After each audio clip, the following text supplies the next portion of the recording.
tolerance and production to build a strong and better nation. I say that is the main foundation. So come let us go hand in hand, because this is our land. Come my brother, come my sister, and let us build a nation together.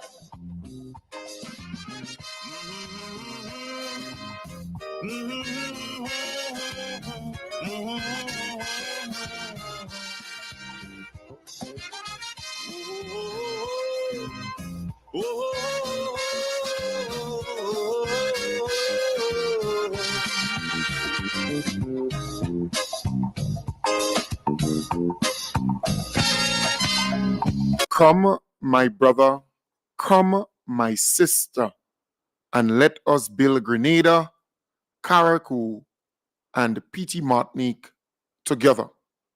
This is our home, and we have a duty to build on it, to enhance it, to transform it. I want to welcome you to the Dynamic Hour. Again, we have a unique opportunity to talk using social media and radio to connect. I want to encourage those on Facebook and YouTube to please share the live. Sharing is caring. You may underestimate your role in helping people to get the message, to be able to connect, to be able to be a part of the audience. But I want to say to you, your role is important.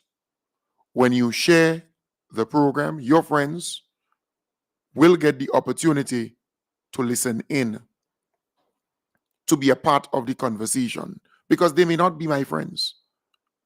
So please share the live. I want to start off this morning by saying to you, good things are happening in Grenada, Carriacou, and Petite Martinique. Many a times you don't hear much about it. But I give you a typical example of a poultry farm here in Grenada, giving back to the society, giving back to the community, giving back to the 4-H club. That's a good gesture. You have so many other businesses giving back to community. Because in this day and age, it's all about sensationalism. It's all about the drama. It's all about controversy. Putting stuff out there that will get you more likes, that would get you more viewership, because many of the platforms are monetized. They're looking for money. So you would not see many of the good things showcased on those platforms. And don't even talk about the opposition. They don't want to hear anything good about Grenada or anything good that the government is doing for Grenada and the people of Grenada, Carriacou, and Petite Martinique. They just don't. But I saw this story with this poultry farm, and they're giving back, and I love it. Local poultry company Grenada Chicken Farm Limited began the new year with a goodwill venture that is expected to enhance agricultural education programs in schools. It entails teaching students about animal rearing, farming as a business, and the importance of local consumption, particularly eggs and meat.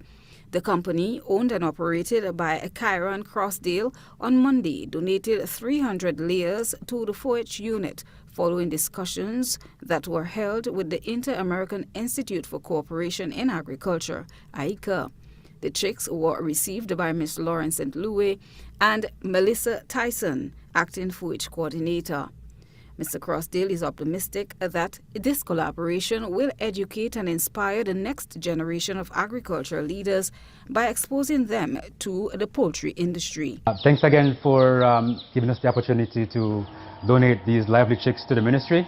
Again, this is a collaborative effort, and we look forward to working with the ministry going forward to provide vibrant chicks to the local economy at a cheaper price so we can shore up our food security on the island, because at the end of the day, if we can feed ourselves, we can better ourselves without having to depend on others for our meat. So these chicks, they're now a couple days old, 2-3 days old. They should start laying by June. And I'm also donating the egg trays so that the schools can earn some income by selling the eggs by the trays. It's not all about, working in an office. The guy working in the office, he needs to eat as well. So the food comes from somewhere. And getting them involved in the process as early as possible gives them an advantage, because they will now know that there's additional sources of earning an income.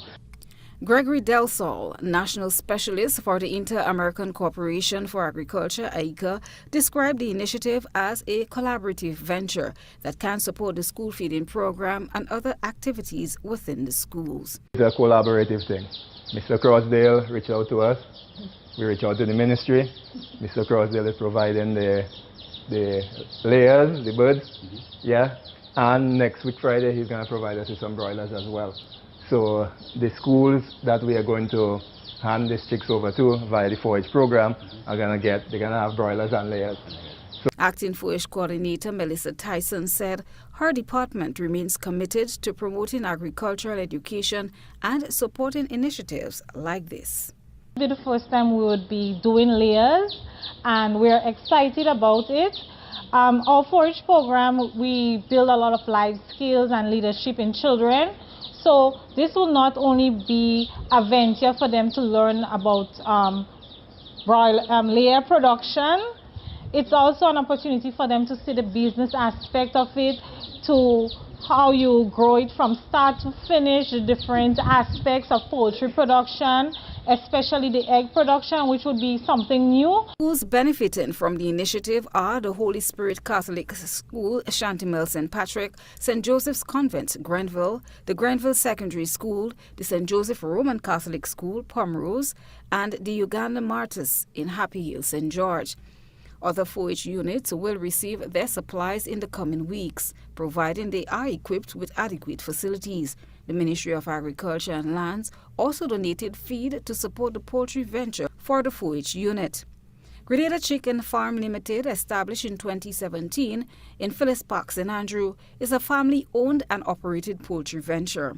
The company provides high-quality services, including the hatching of chickens in state-of-the-art incubators to ensure optimal conditions, growing chicks in climate-controlled coops to provide a comfortable environment for the birds to thrive, feed mills, and chicken processing, with chickens being slaughtered and packaged for local retail outlets, restaurants, and local consumption. Yes, so that's a very good piece by GBN. That's a good story. It speaks to you having a business and seeing the importance of giving back, giving the schools a start. That's important. That's the first time they will be doing layers, dealing with eggs. That's a good thing. They consume a lot of eggs in the schools, in the school feeding program and so on. So it's a good way to sell into that program, or to just rear the birds, get the eggs, and supply the school feeding program in that particular school with the eggs. The Ministry of Education, they provided the feed. This is good. That is what you want to see in those schools. This is a good initiative. If we can see more of that happening in other schools, not just in the poultry area, but in the livestock area, because we know that the Ministry of Agriculture donated a number of goats to schools. I think they started in St. Patrick. I also know that there are citizens who gave goats and sheep to schools so that they can, take care of them. The sheep in particular will help keep down the grass in certain areas, because, with some schools doing the 4-H and the farming and the planting the lettuce, the tomato, the cucumbers, just name it, the short crops. I think it's an ideal thing for them to have. So that's the kind of stories you want to have or hear. It's positive. And we would love to see the opposition, for example, taking on such an initiative. You always hear them complaining, grinding, groaning, but they're collecting $10,000 each. Those opposition MPs as constituency allowance. They could dedicate 1,000 out of that. And how many of them? It's about what? 5? Is Peter David still with them? I don't know. So it's about 4 or 5 of them. That's a good $4,000 every month, or $5,000. That could go towards a similar project in a school or in a community. We need to start thinking positively as we move forward. Yes, you have all right to criticize, to express yourself, share your opinion, but we would prefer if we hear that you're doing something good, something positive to transform Grenada, Carriacou, and PT Martinique. But folks, I want to move on, but I just wanted to start off the program this morning with this positive story, this positive news. I want to say this. You realize the union leaders have become very quiet? You notice that? The reason why they have become very quiet is because our beloved Prime Minister and his government increase the PR on the pension issue. That's the reason why. And it goes to show that there must be more of that similar approach taken on issues. There is a need to ramp up the PR on issues like these. Before, the union leaders, some of them at least, they were out there bumping their gums, talking about this and talking about that, disseminating false information. And they were allowed to do so. But the minute time the government decides to ramp up the PR effort or work on this particular issue, the union leaders who were out there vocal, talking about X and talking about Y, they gone into hiding, and their membership is not following them on this particular issue. The union leaders are on this side, and the membership is on this side. And it is clear. In fact, even the opposition is realizing that the members of the unions are not on the same page with the leaders within those unions. Not all the unions, but some. Because when you explain to people in very simple terms and they grasp, they get to understand your intentions, what you're trying to achieve, your work is done.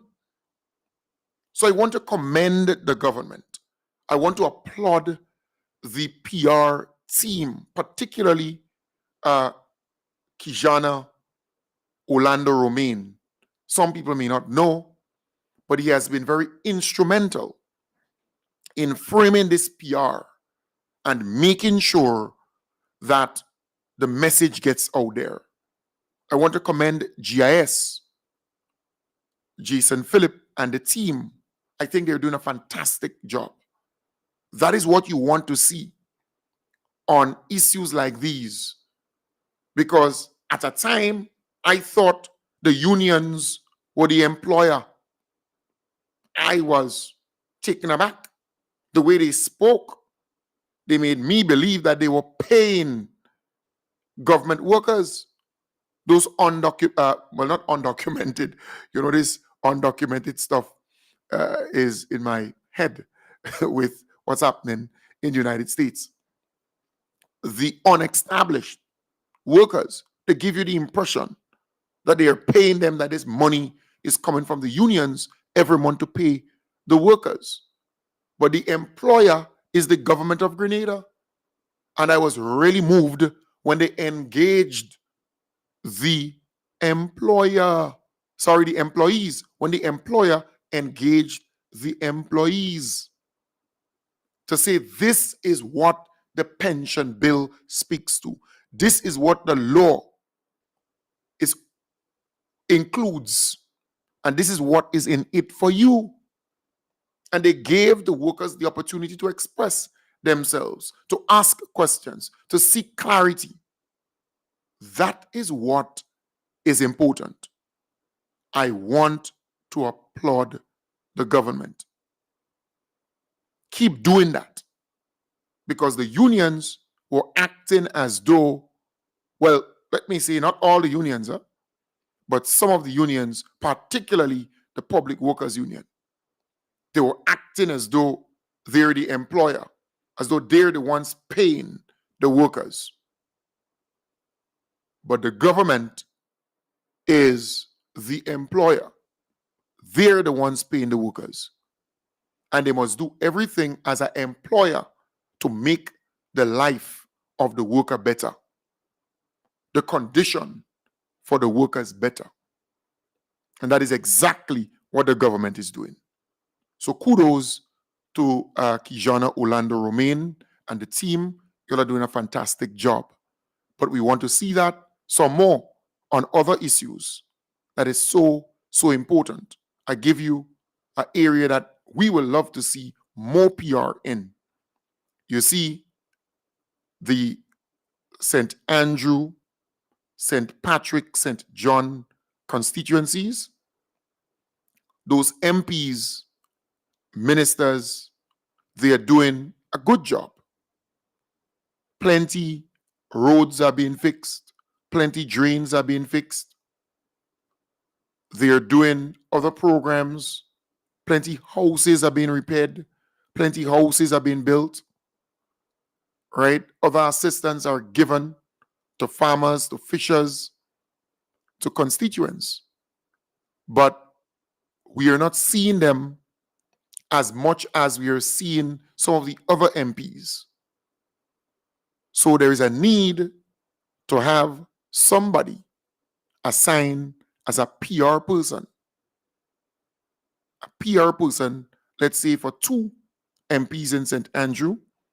So you have 1 PR person who would follow that person wherever they go and highlight what they are doing, and maybe another one for another 2, just dedicated to that. All right. And then you have St. Patrick, you have 1 person dedicated to that. That is important, right? And it's simple to post what you're doing on social media in a very professional way, regularly so, right? When you go out in the field and you engage your constituents, that is highlighted, but professionally. So you have to have a good camera person, a good PR person who can manage your social media page and who can, project you, because they're doing a fantastic job, but it's just that the PR for them. So it's key. So kudos to Kijana and the team, doing a good job with the pension bill and the pension laws, because, the union leaders, they've gone into hiding, some of them. The people are getting the message.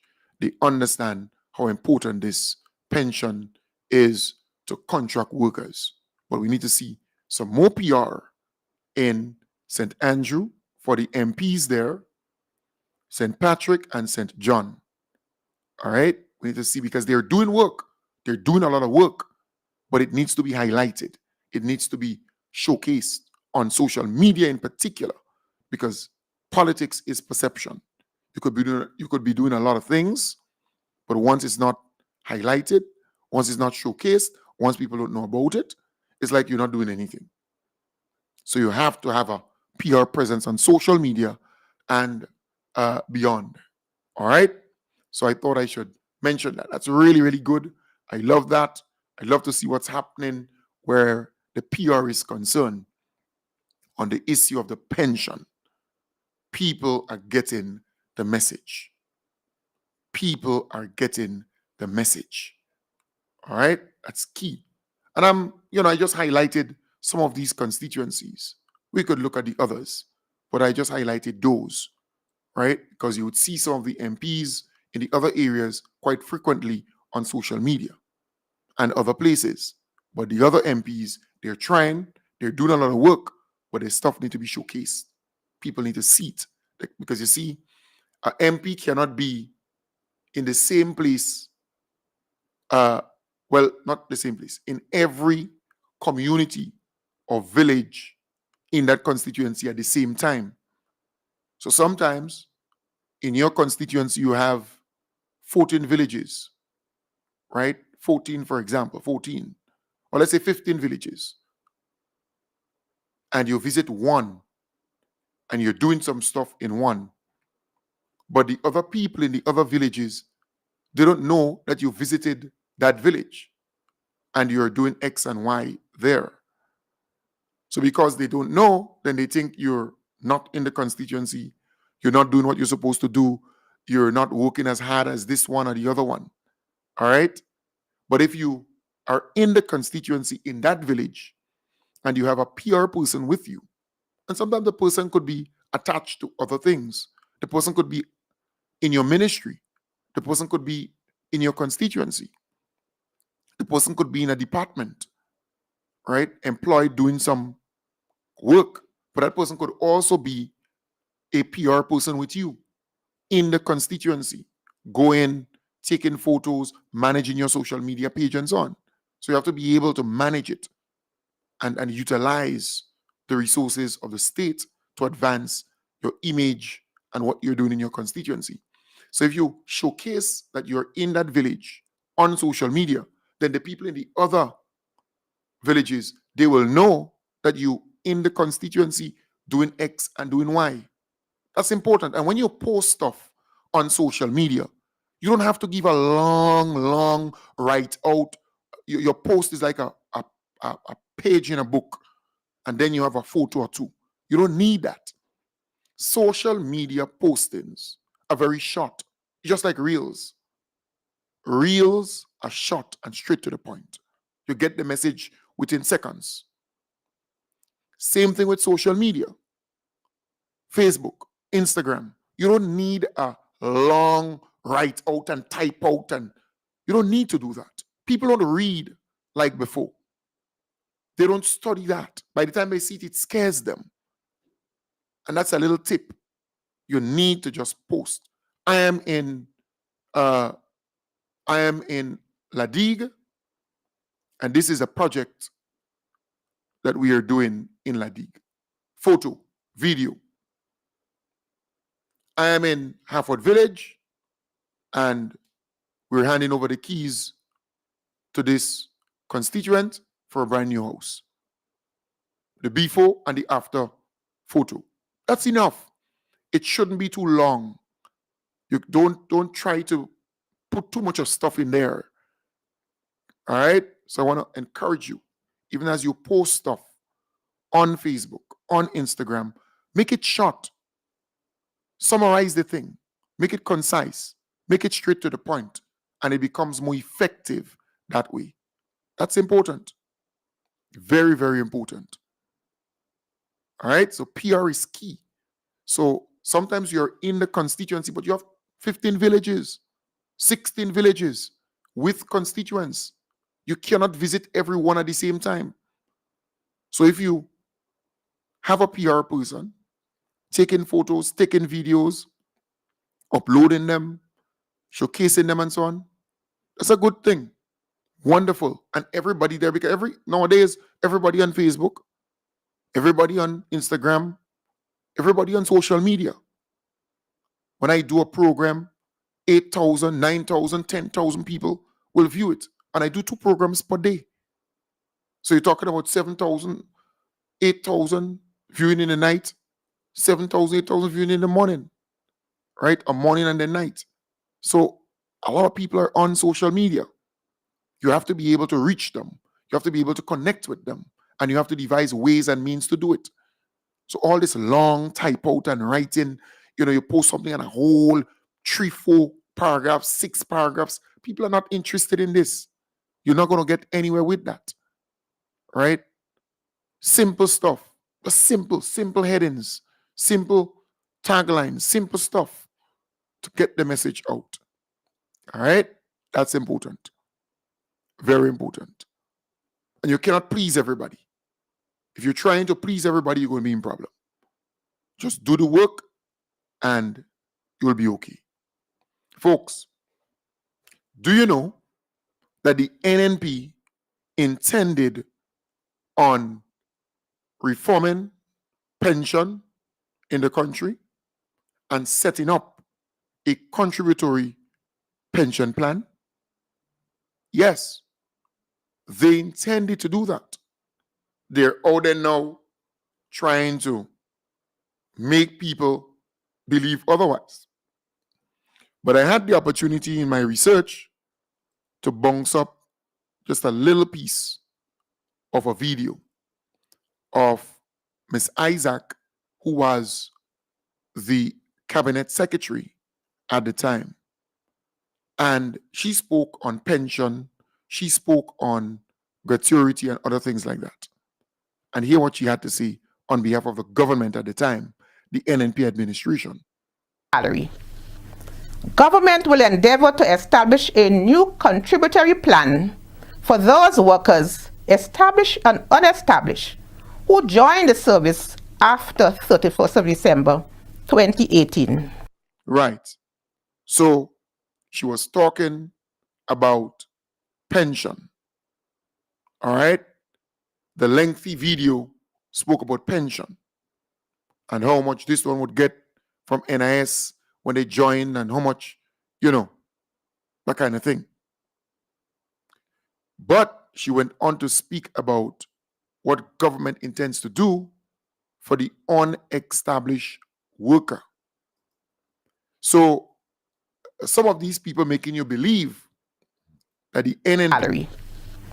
Government will endeavor to establish a new contributory plan for those workers, established and unestablished, who joined the service after 31st of December 2018. Right. So they intended to set up a contributory pension plan for those who joined the service after 2018. So all the people who were in the service after 2018, right? They were going to set up a plan like that to contribute. And then those who were from, I think, February 1985, because you moved from 83 to 85, they were intending to do something with the NIS for these people. The NIS.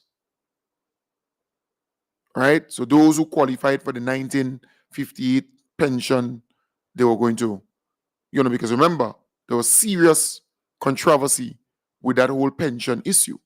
They never wanted to pay the pension. They never wanted to give the people their money. They intended to squeeze these people of what was rightfully theirs and just give them a pension from some kind of thing they were doing with NIS every month and not give them the gratuity and all their money and all that kind of stuff. They never intended to do that. And all the retroactive and all the money that they owed them. So it would have been a different ball game if the NNP had won the last election. Total difference. We are enjoying this period now because the NDC paid the pension and the gratuity to public officers who retired, some of them 8 years 7 years they waiting, 6 years they waiting, 5 years they waiting, 4 years they waiting, 3 years they waiting, 2 years they waiting, 1 year they waiting, they retired, but they're waiting for their money. And they were not getting their money under the NNP. And do you know that the NNP administration paid those big-time lawyers,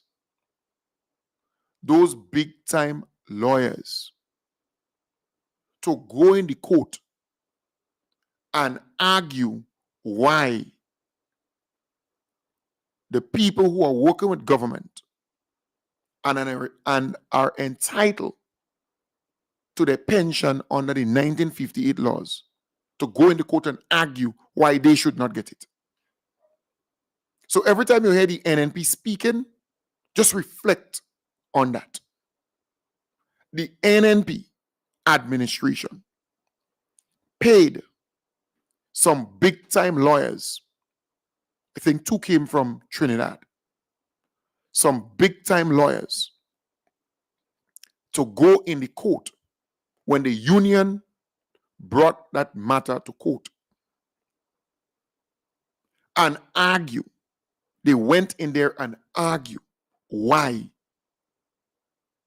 the workers, the same public officers, the same teachers, the same nurses, the same police officers, the same prison officers, the same doctors, the same public officers, they went in the court. The NNP administration hired big-time lawyers to go to court and argue why government should not pay these people their pension and their gratuity. In other words, they put up a defense with taxpayers' money. So they took taxpayers' money because they were in government, and they paid these big-time lawyers to go in the court and defend the NNP administration's position. And their position was clear. They did not intend to pay the public officers their pension and their gratuity. That is why some of these pensioners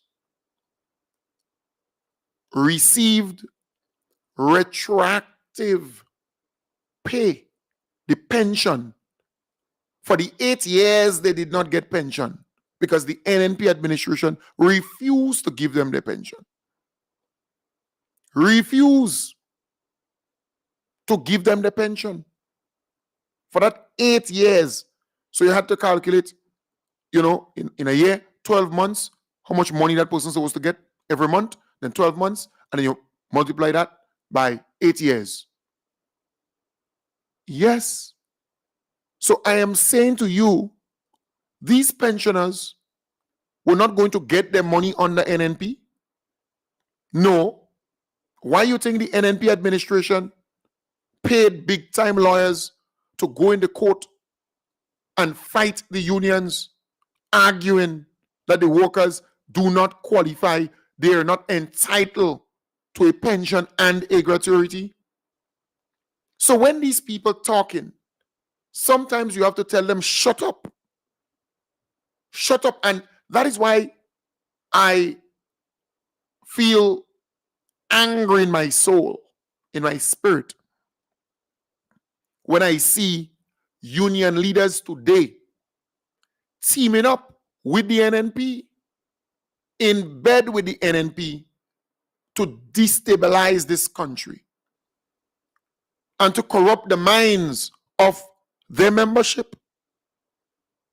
But how could you team up with NNP when the NNP administration, you took the pension matter to court? Remember, the unions took the pension matter to court. That was a landmark case, and that was a big case. Remember, some people believe that because of that judgment, and the response from both parties, the NNP and the NDC, we got that outcome in the last election. You know. Some people believe that the pension issue was so important in the last election that it may have tilted not tilt the balance, but help the NDC to cross over the line and get victory. So it was a very important case.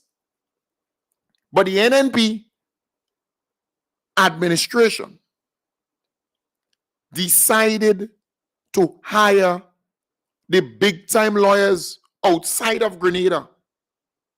There were about 2 from outside of Grenada to go in the court and argue why government should not pay these public officers who retired and those who are yet to retire. Because if they had won that case, it means that those who were waiting on their pension and gratuity, they were not going to get it. And those who will retire, they were not going to get it. That's important to understand. It is very, very important to understand, because see, sometimes you have to put it into context. So now the government is trying to provide a pension for the contract workers. The union now is spending union members' money to hire big-time lawyers to come out and say, well, this is unconstitutional, this is illegal, and they will take it to court if they have to.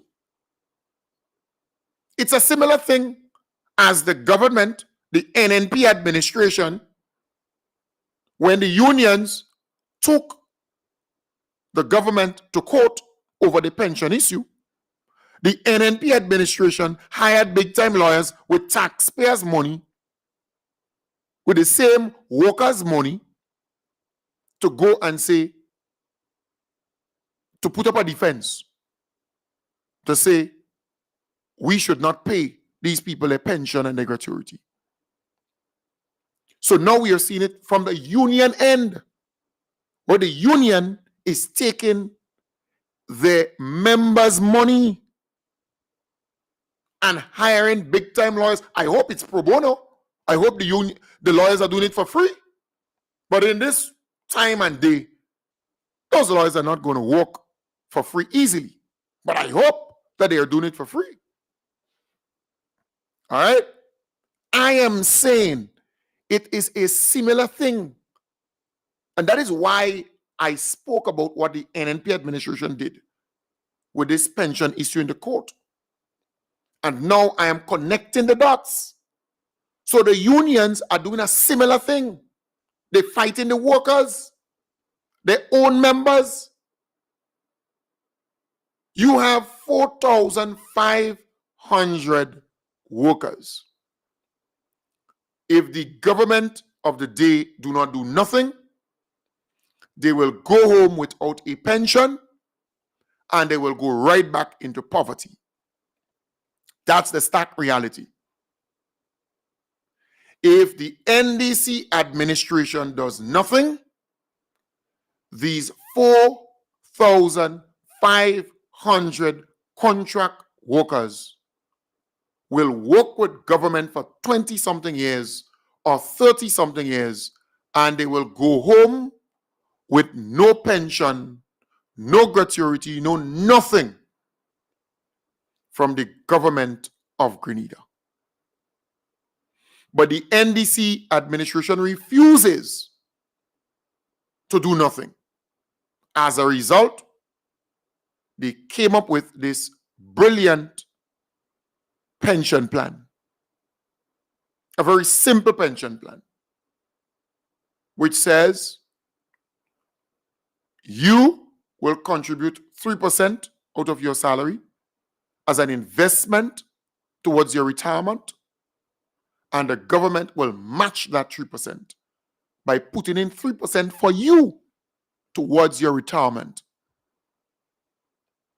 The government went further to say, if you're there 15 years now, 14 years now, working on contract, we will pay all that you're supposed to pay. We're going to pay what's supposed to be paid for all these years. And it will reflect that you have been paying for the last 14 years, even though in reality, you have been paying for only 1 year or 2 or 3, or 1 month, 2 months, 3 months, or 4 months. That's what the government is saying here.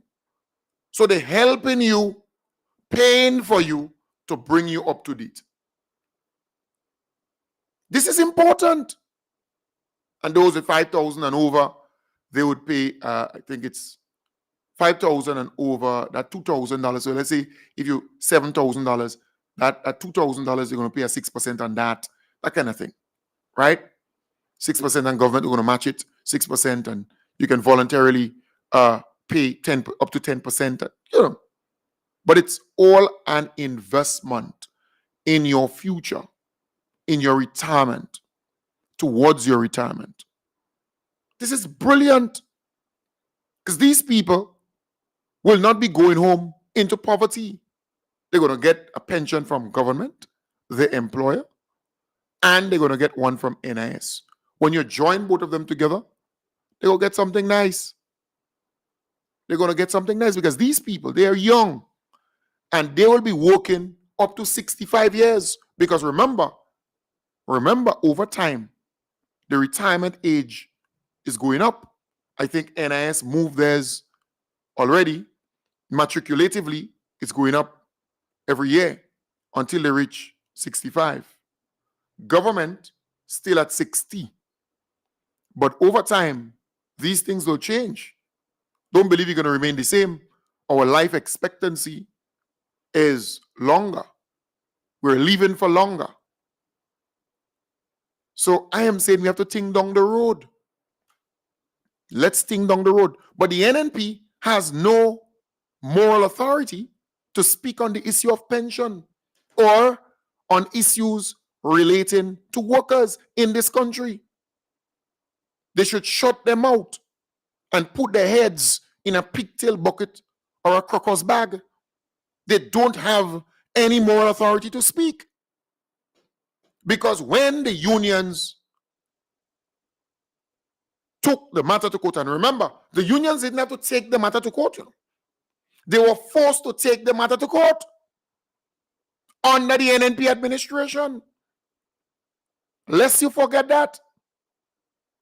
They were forced because they were on the streets day after day after day, marching, demonstrating, and protesting for their pension and their gratuity. And the NNP administration were not listening to them, never gave them the pension and the gratuity. They never entertained that period. Some people want you to believe that the NNP was good to workers. What's wrong with all you? Something has to be wrong with you. The NNP has always been anti-worker. Always. Always anti-worker. So you had workers marching on the streets over and over and over again. For what? Their pension and their gratuity. The NNP refused to pay them their money. They refused. It took NDC to come.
Microphone 6. Right, so we're getting audio now. Default 6. Should be getting audio now. All right. Audio should be back now. No audio, no audio, no audio. All right, but it should be back now. Yeah, we almost to the end of the program. There, it should be back now. So actually, right, so let me see. Audio, audio, audio, default. All right, let me see. Default here. Default here. All right, so should be back now. The audio. All right, yes, it's back. So the audio is back. Yeah, something just strangely happened there. The audio is back. Yeah, it's back. So someone is saying to me, it's back. The audio is back. I know the audio, right? So even on the radio, that too will be affected. All right, even on the radio, because once that get cut off, yes, so something happened there with the audio. But nevertheless, we have just about 4 minutes remaining in the program. And I do apologize there, but it's technology. Those things do happen. But I am saying the NNP should be the last to talk about pension and anything regarding workers, because the workers were protesting, they were demonstrating, fighting for the pension and the gratuity under the NNP, and they did not pay them. The unions were then forced to take the matter to court. They took the matter to court, and the NNP administration hired some big-time lawyers to go in the court and defend the government's position at the time, the NNP administration's position at the time, not to pay these workers their pension and their gratuity. They lost, the government lost, and the election came. The NDC made it even before the election very clear that they would pay the workers their money, the retirees their money, even if they had to take a loan, they're going to do that. They made it clear. When the NDC came into power, they met millions of dollars there that the NNP had there, and they were not paying the workers, the pensioners, their money. And the NDC decided we're going to pay them their money immediately. And the NDC paid $75.1 million to the pensioners. All of them got their money, and every month until they die, they're getting their pension. That's a caring government. That's a loving government. And that's the situation, And then you have 4,500 workers, contract workers, who, under the NNP, they were asked to pay their own NIS. Their own NIS. Some of them never paid. For years, the NDC came in and said, no, the government going to deduct your NIS and pay it for you. Because when you retire, you will be looking forward to something from NIS. And then the NDC administration decided, well, no, you're retiring from government without a pension. We are going to work on that. Put a pension in place for you. You're going to be contributory, 3% from you. Government going to pay the next 3% to match it. What's wrong with that? They were getting nothing. They were getting zero. They were going home into poverty with no pension, no gratuity. You're vexed with that? You're upset with that? But again, I want to commend the PR work of Kijana Orlando Romain and the team, and Jason Phillip of GIS. They're doing a fantastic job. Our beloved Prime Minister was out on GBN, Beyond the Headlines. He had that engagement with the unestablished workers at the Trade Center yesterday. A lot of information is on social media on the whole pension act and the law. The Honorable Claudette Joseph, she has been out there too, and a number of others articulating on the pension issue, which is great. The union leaders, some of them, they're in hiding. Because why? When the truth comes out, when information starts circulating on this particular issue, we know that the union leaders will go into hiding because they have nothing to stand up on. They brought 2 lawyers seeking to hoodwink the people out here, all right, to make people believe otherwise, that this thing is unconstitutional, it's illegal, and all kind of nonsense. Well, where were these people when the same workers were going home with no pension and no gratuity, back into poverty, Where are the same lawyers to articulate on their behalf and fight for them? I'm asking the question. Who are these people? All right? When the workers go out in the streets demonstrating, protesting, where are these people? Anyways, folks, I have to pull the curtain down. At this point, I want to thank you very much for being a part of the program. I want to wish you all the best. Have a wonderful day. And I will be back with you, not tonight, because I have to go to an event. The creative industry. Well, the Ministry of Creative Affairs, they're having, let me just get it here, because I want to be correct. They've invited me to that event like they have invited other people, right? So it's not just me, but they've invited other creatives. So they're having, all right, so the Grenada Office of Creative Affairs is pleased to invite you to the rescheduled inaugural certificate and award ceremony of the creative and cultural industry specialized courses, proudly organized in collaboration with TAMCC, T. Marshall Community College. Originally postponed due to impending inclement weather, the event will now take place on Thursday, January the 9th at the Trade Center Annex from 4:30 p.m. to 9 p.m. with a cocktail session from 7 p.m. This ceremony marks a significant milestone in the ministry's ongoing commitment to strengthening Grenada's creative economy. By celebrating the achievements of these awardees, we reaffirm our dedication to capacity building within the industry, fostering a skilled and empowered creative community poised to contribute meaningfully to national development. We would be honored to have you and one guest join us for this special occasion. Please see attached the official invitation. All right, so yes, so I will not be on tonight, instead tomorrow morning, and that's the reason why. All right, I want to be there because the Office of Creative Affairs, and again, Kijana Orlando Romain, he's in charge of that. What they were able to do is to partner with TAMCC.